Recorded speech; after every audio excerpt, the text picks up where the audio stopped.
Welcome, welcome, welcome. You're in the right place at the right time. It is Wednesday and it's time for the Noon Report. And I'm so glad that you guys took time out of your busy schedule to come join me on today. I think I got some pretty good commentaries to talk about on today. So I will see what you think about them once I get them out. So the first thing I like to do is give a shout out. I want to give a shout out to my mentor, Dr. Hunt. Every broadcast that I do, it makes no difference on what network it is. I'm going to give a shout out to my mentor, Dr. Hunt. Dr. Hunt and I have been traveling in life together for 30 plus years. And out of the 30 plus years that we've been traveling together, he has been a blessing to both me and my family, as well as I have been a blessing to him and his family. So the reason why I talk about the mentor as much as I do is because it's important for us to know the value of a mentor. A mentor is someone that is so precious in your life that they can help you navigate through all of the things that you might be going through, good, bad, whatever the situation. A mentor can help you navigate through all of your life's situations. Okay. So I encourage you, get a mentor, someone you can trust, and then get a show so you can shout your mentor out. Okay. So now, first thing I want to talk about is the new Speaker of the House, Mike Johnson. Mike Johnson was elected on last week as the new Speaker of the House. And the first thing he started doing was having prayer on the floor of the House of Representatives. Now, don't get me wrong, I am a praying person myself. But I'm almost 100% sure the Constitution said that there should be a separation between state and religion. Now, the word I used was religion because Mike Johnson is a very religious person. So when he is trying to invoke his religion on the members of the House of Representatives, he's going to rule in that way. He's going to be trying to get people to vote in the direction that he wants to, that are extremely, extremely cruel and unusual punishment. Case in point, I saw that Mike Johnson is in firm belief that no woman should have rights, and that if she gets pregnant from day one, which is impossible to detect, they should not be able to do anything about it. So if Mike Johnson has his way, all the people that have the ability to do the day after or whatever they call it, the hour after or the minute after, protection, will have that taken away. So now it depends on what you believe in for your body. Now, first of all, I believe that a woman should have a say so of what control over her body she can have. If she feels like she wants to or not want to, then that's her choice. Support the females, support the women. Do not try to force your religious belief onto the women of America. Okay, that sounds like a third world country to me. When you go to some countries, they say you got to wear a scarf on your head. And if you don't wear a scarf on your head, we're going to cut your throat and put your head on a pole. Are we going down that street, America? I just want to know. So Mike Johnson is off to a roaring, crazy start. Let's see what else we got here. The next thing we want to talk about here is Republicans have gotten in trouble in the states of Georgia and North Carolina. They have drawn maps that have caused the Supreme Courts in each of those states to say that they are unfair and that those maps are drawn to eliminate strong Democratic Black ability to be able to take back their legislative house. So now in Georgia, they're saying that if they do not fix their maps, that the court will fix the map for them. So now I can understand why they don't want to send Black people to the state house, because the Republican state house in Georgia is out of control. And when they keep the unfair maps in place, that allows them to be able to keep control of the state house and or send representatives to Washington, D.C. that believe in their unfair racist views. Yes, I said it. North Carolina is exactly the same way. Clarence Thomas is under Senate investigation. They have been looking at him for a very long time, since the news came out that he's got a wealthy benefactor. He purchased a trailer for him, I think that was in the area of $200,000, and he doesn't have to report it. So now the Senate is looking at what do they have to do to make the Supreme Court under the same rule of thumb as everybody else in government. You can't be a judge and have political views. Well, maybe that's a bit strong, but they're looking at the fact that Clarence Thomas' wife was part of the January 6th insurrection. She was so much a part of it that she and an organization that she was a part of became one of the front runners of the organization. So now you got a husband, I ain't gonna call him Black, but he is dark skinned, that is supposed to be fair and impartial, and you are supporting Donald Trump, which is nothing wrong with that, but you are giving funds to an organization to help overthrow the United States government, which is what your husband took an oath to support and represent the laws of the Constitution. Y'all see where this is going?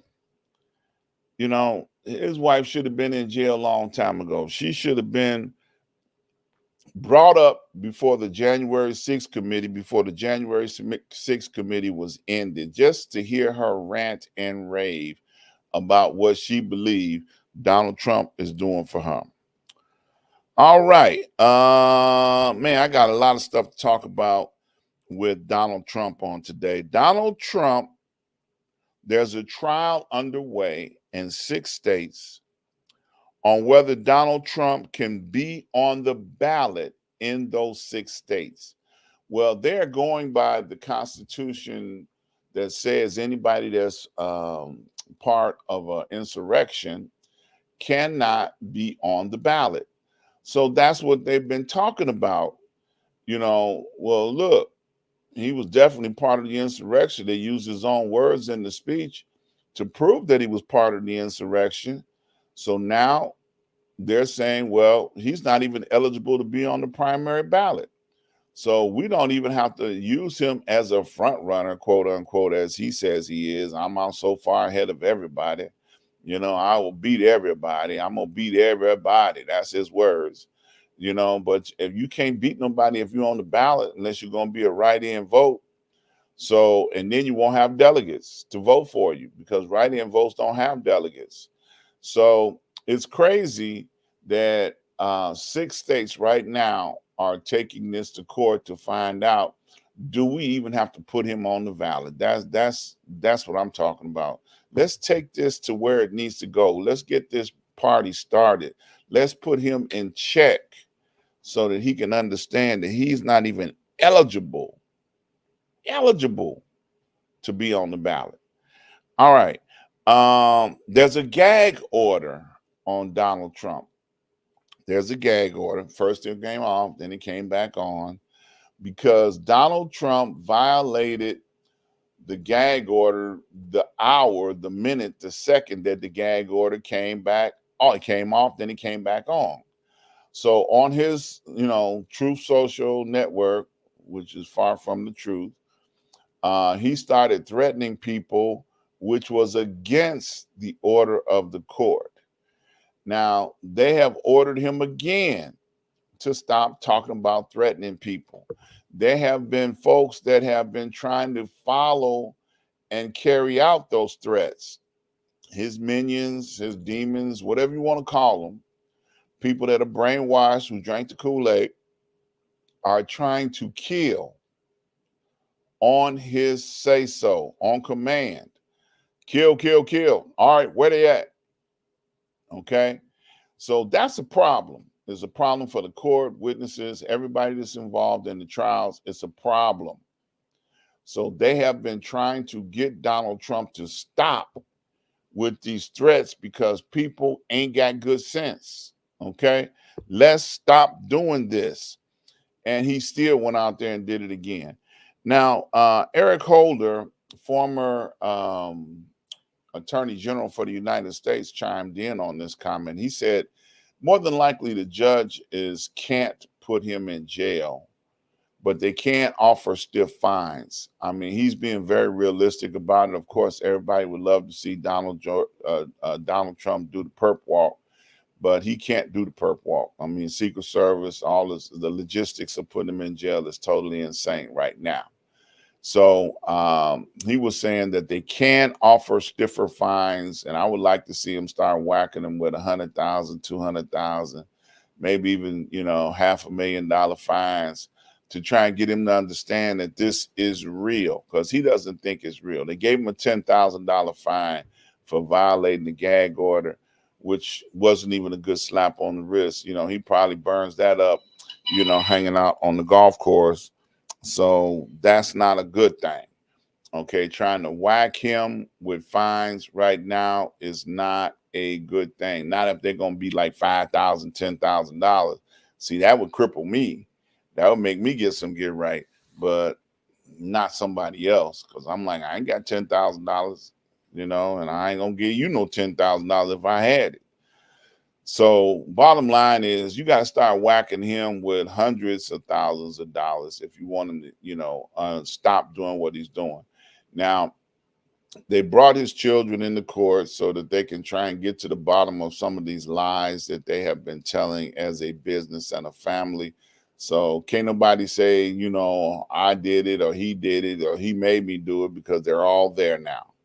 They're all in court. So we're going to see how that plays out. They all showed up in New York at the same time for this civil trial. But we're going to see how that works out. So I'm keeping my eye to the ground to find out what's going on. And I love to keep you guys up to date with what's going on. Now, my feel-good story for the week, the auto workers got a deal. They got Ford, GM, and the formerly known as Chrysler to come to the table and agree to the same terms uniformly across the board. And now they have a deal that's going forward that they can be happy with. So I'm so happy for the auto workers protesting, standing on the line, helping out, making this thing work the way it's supposed to. Now we saw, public union working for the people. That's the way it's supposed to work. Labor is supposed to get what they need to survive. And they have bent over backwards to help the manufacturers stay in business. And now it's time to reward them. So it worked out fine. I'm so happy for the labor union and their contract that they got that will be blessing them. So now, if you want to get a show here on Street News Now, I want to encourage you all to go over to the website, streetnewsnow.com. I had to think about what the website was. And when you get over there, there's a form that you must fill out. Fill out the form. And once you fill out the form, you'll be able to, someone from administration will be able to get in contact with you and help you decide what's the best time slot for you to come on and work with you to help get your show up on the network. So as you can see, Street News Now has a lot of time slots available. So come on down and get one of them. The other thing is I need you to subscribe, like, and share. Please subscribe, like, and share. Tell somebody about the network. Tell them come on over and check it out. We got other shows coming up in the new year, you guys. So don't be surprised if you see a full 24-hour schedule just pop up out of nowhere. Okay? So once again, I want to thank you guys for joining me and tuning in. I appreciate you guys for taking time out of your schedule to pop in and see what's going on over here at the Street News Now Network. So I love you. I look forward to seeing you guys on next week. You stay blessed, encouraged, and I will see you guys next week. Peace.